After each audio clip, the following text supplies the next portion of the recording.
Olá, meu nome é Taniclaire Demétrio, sou engenheira ambiental formada pela PUC Campus Toledo. Então, nessa nossa primeira aula, nós vamos falar sobre a cartografia. A aula de hoje, então, será sobre a cartografia e vamos abordar alguns assuntos, como o mapa, os produtos da cartografia, como o mapa, a carta, planta e sobre a fotografia aérea. Então, os mapas, eles ocupam um importante lugar entre os recursos de que a civilização moderna ela pode abrir mão, né? Então, a história dos mapas ela é mais antiga que a própria história. Isso se a gente pensar na história como uma documentação escrita, né? Então, sobre os fatos passados. Então, a elaboração de mapas ele vai preceder a escrita, ok? Isso pode ser concluído do fato comprovado por muitos exploradores dos vários povos primitivos que, embora eles não houvessem alcançado então a fase da escrita, desenvolveram então a habilidade para traçar os mapas. Então, a base do sistema cartográfico atual é atribuída por todos aos gregos, ok? Admitiram então a forma esférica da Terra, com seus polos, equador e trópicos. Desenvolveram também o sistema de coordenadas geográficas, desenharam as primeiras projeções e calcularam também o tamanho do nosso planeta.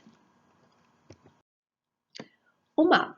Então, para elaborar um mapa, deve-se conhecer muito bem o modelo, a Terra e ter também o discernimento científico para suprimir então detalhes de menor importância de acordo com a escala e o objetivo do mesmo. Então, o técnico ele deve ter também o discernimento, artístico, na escolha de símbolos, de cores, para representar então os diversos elementos que irão compor este mapa. Então, tanto o profissional que elabora o mapa, como aquele que utiliza esse mapa, eles devem ter noções básicas, né, que orientam tanto no seu uso como na sua execução. Então, o que é cartografia? Então, são várias as definições de cartografia encontradas na literatura ao longo do tempo. E é interessante também observar que o avanço tecnológico vem provocando essas constantes evoluções, né, nesse conceito. Então, a cartografia é considerada como a ciência e a arte de expressar ou também ou representar, no caso, né, por meio de mapas e cartas, o conhecimento da superfície terrestre. É ciência também, porque para alcançar a exatidão depende basicamente da astronomia, depende da geodésia e também da matemática. Okay? E a arte também, porque é subordinada às leis da estética, com a simplicidade, a clareza e também da harmonia.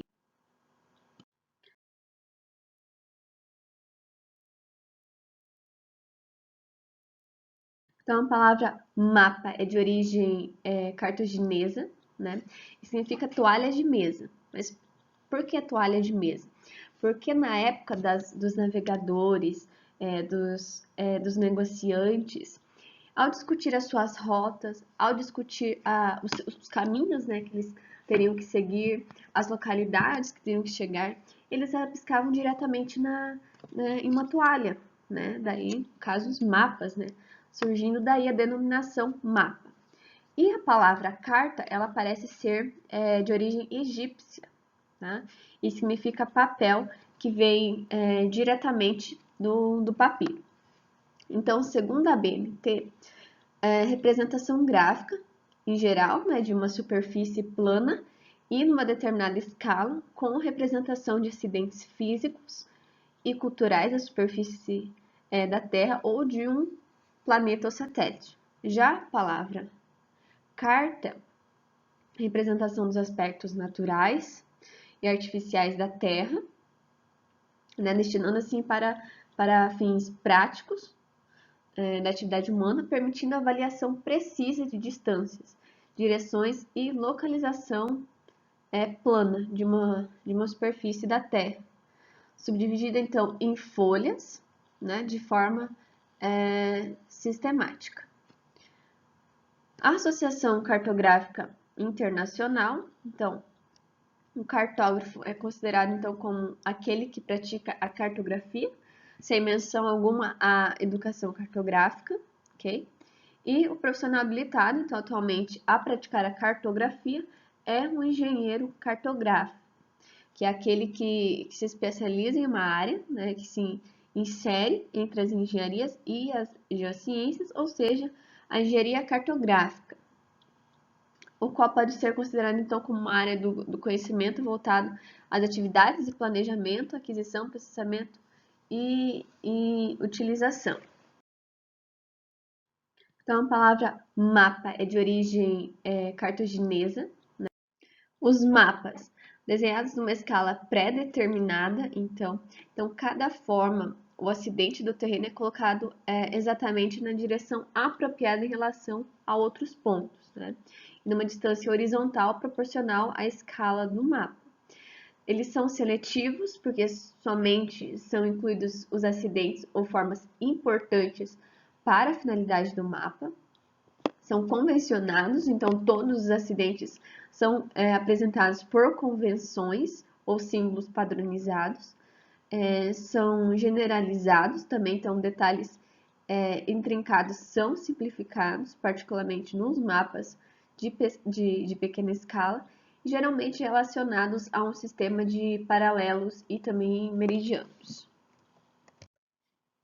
Então, em geral, os mapas têm as seguintes finalidades. Então, obter informações sobre a distribuição espacial dos fenômenos, como solos, precipitação também, uso da terra, densidade demográfica, entre outros, discernir relações espaciais entre os vários fenômenos, coletar por meio de medições, né, através então de medições, os dados necessários às análises geográficas, propiciando então informações para a descrição e as análises estatísticas. Então aqui temos um mapa simplificado de solos do estado do Paraná. Tá? Então cada cor vai simbolizar um tipo de solo, ok? Então vamos encontrar ali vários detalhes que podem ser lidos, né, em relação a esse mapa de tipo do solo do estado do Paraná. Só para ter uma noção, né, de como é os mapas. Aqui temos temos unidades hidrográficas do Paraná, então como na análise, nos tipos de solo, aqui também vamos ter os vários tipos, né? Classificados então em relação a cores, né?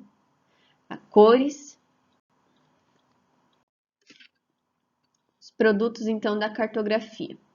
O conteúdo informativo dos mapas topográficos, eles vão ser geralmente similar em todo o mundo, embora o conteúdo, a confiabilidade, a exatidão dos mapas, né, publicados possam então variar consideravelmente, tá? Mesmo de folha para folha dentro da mesma série de mapas. Então, isso reflete as variações da qualidade do material fonte que vamos ter. O globo. O que seria o globo? O globo ele é uma representação cartográfica, né, sobre uma superfície esférica em escala pequena dos aspectos naturais e artificiais de uma figura planetária, com finalidade então cultural e também ilustrativa.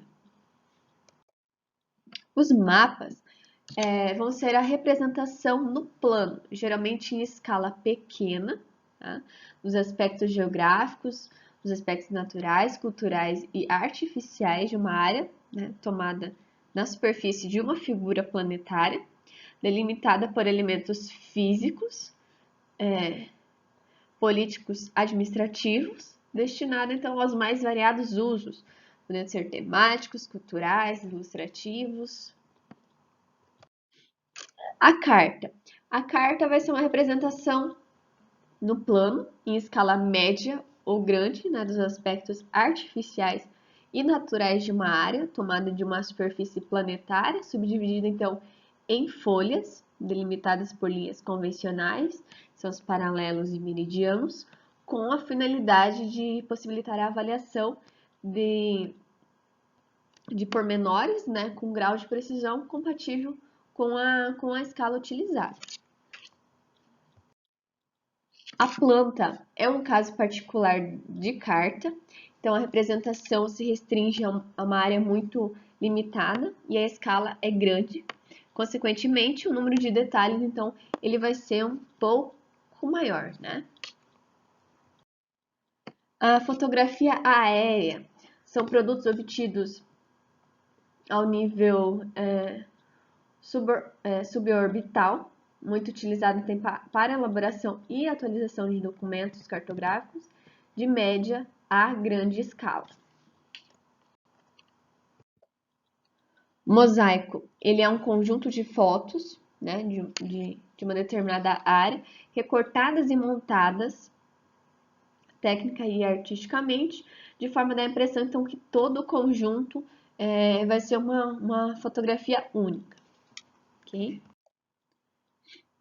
Temos também a ortofotocarta, que é uma fotografia resultante da transformação de uma foto original, né, que é uma perspectiva central do terreno, em uma projeção ortogonal sobre um plano, então completada por símbolos, linhas e quadriculagem, com ou sem legenda, podendo também conter informações planimétricas.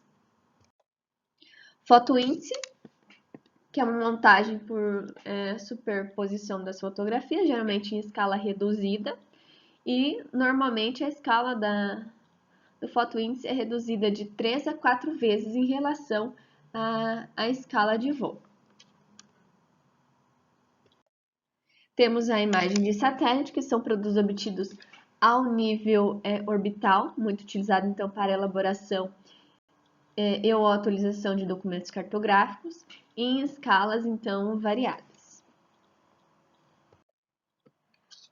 A carta-imagem são imagens de satélites montadas no formato de folha de carta, onde informações de coordenadas e toponímia é acrescentada sobre a imagem. Os atlas é uma coleção de mapas comumente publicados em uma linguagem com as mesmas convenções e projeções, mas não necessariamente na mesma escala, né? Então é chamado de atlas. Então, um tipo de atlas que merece destaque é o atlas escolar, né? Então, estes atlas eles vão apresentar uma grande diversidade de mapas, os aspectos geológicos, geomorfológicos, solos, climáticos, políticos, estrutura viária, economia, entre outros. Então, esse tipo de atlas, eles têm 3 funções básicas, né? Que é para ser uma fonte de informações, né? Fornecer, então, as configurações geográficas e estimular também o interesse por esse tema aos alunos, ok? Elipsoide de referência e datum geodésio. Mas o que é isso, meu Deus? Vamos ver. Então, apesar de se assumir que a forma da Terra é redonda, estudos onde se exige precisão de posicionamento, como é o caso da maioria das representações da superfície terrestre em mapas e cartas, deve-se considerar mais cuidadosamente as pequenas diferenciações da sua forma. No século XVII, Isaac Newton demonstrou que, não sendo a Terra um corpo rígido e estando animada de um movimento de rotação, ela não deveria possuir uma forma esférica, né? E sim a de um elipsoide de revolução, sendo achatado nos polos. Então, por meio de triangulações geodésicas, pode-se perceber, né, se verificar, que a Terra ela não possuía uma forma elipsoidal, né, perfeita, mas sim é de um geóide, né? O geóide que não pode ser descrito de forma matemática simples, mas pode ser determinada a partir de medidas da aceleração da gravidade nos mais diversos pontos da superfície da Terra.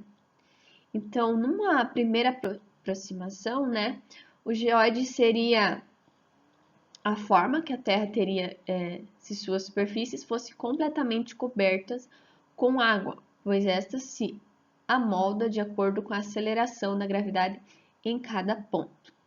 Então, com o lançamento, pessoal, de satélites, né, artificiais, foi possível então determinar com melhor precisão esse tal de geóide, que por meio, né, e através das anomalias observadas no movimento destes satélites e provocadas pela distribuição não uniforme da massa terrestre. Então, o geóide ele vai diferenciar um pouquinho das formas elipsoidal, tá? Como foi falado anteriormente, e esférica também, não é esférica. Então, quando se considera que o valor do raio terrestre ele é muito maior do que a diferença entre o geóide, né? Então essas duas formas. Então por isso pode ser muito erro dizer que a Terra é praticamente esférica. Então não é esférica.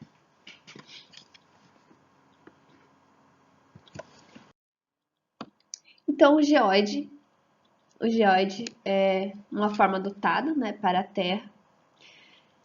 E sobre essa superfície que são realizadas todas as medições. Então, como o geóide é uma superfície irregular, né, de difícil tratamento matemático, foi necessário então adotar, para efeito de cálculo, né, uma superfície mais regular, que possa ser então mapeado, né, matematicamente, e pode ser definida também, né? Então, a forma matemática assumida para os cálculos sobre o geóide é elipsoide de revolução, então gerado por uma elipse, tá? Então, vamos ter ali na imagem a representação da superfície terrestre, né, do elipsoide. Então, o elipsoide é que vai se adotar, né, para os cálculos. E vamos ter o geóide, beleza? Nossa, é muito diferente, né? Muito. Então, o geóide. O geóide difere pouco das formas elipsoidal e esférica, quando se considera que o valor do raio terrestre é muito maior do que a diferença entre o geóide e estas duas formas. Então, que foi falado anteriormente, né? Temos ali a representação, né, mais visual ali para vocês. Então, temos o geóide, a esfera e elipsoide.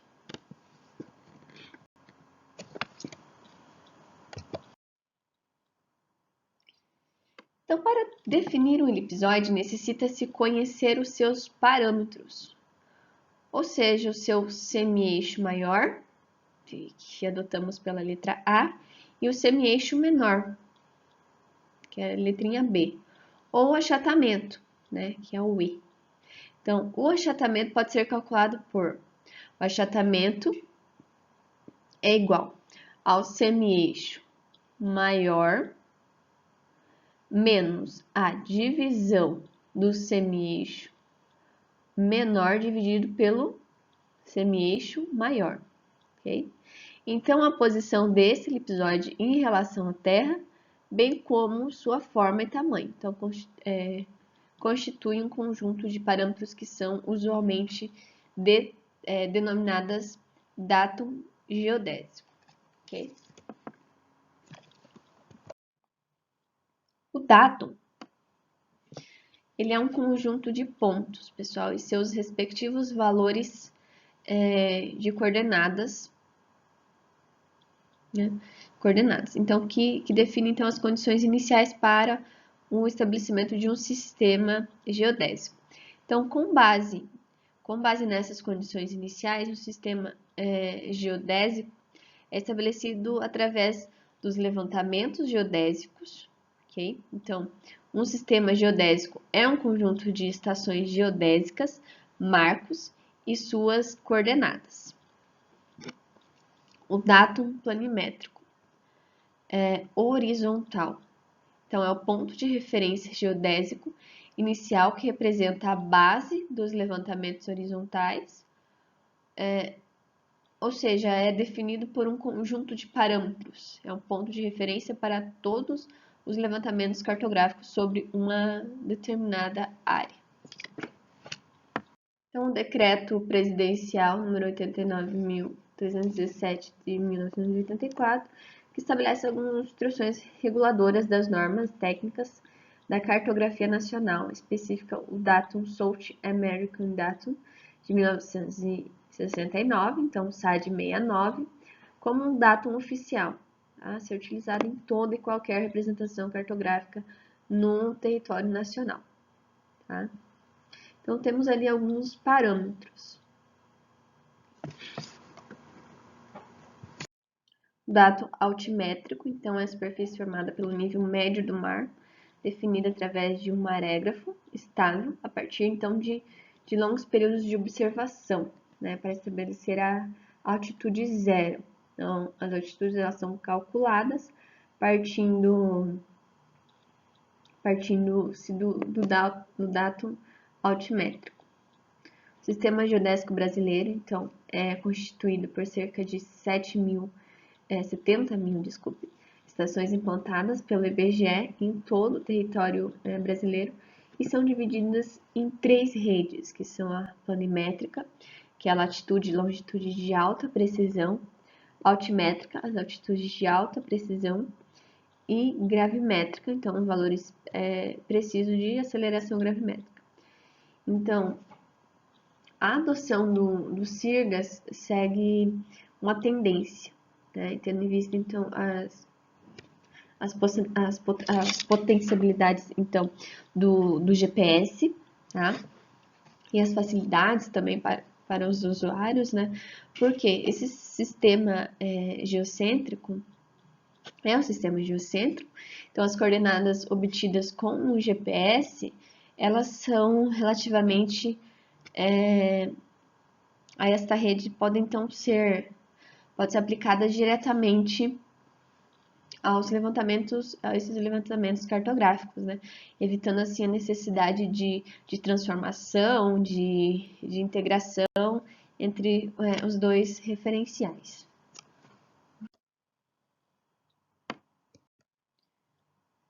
Obrigada.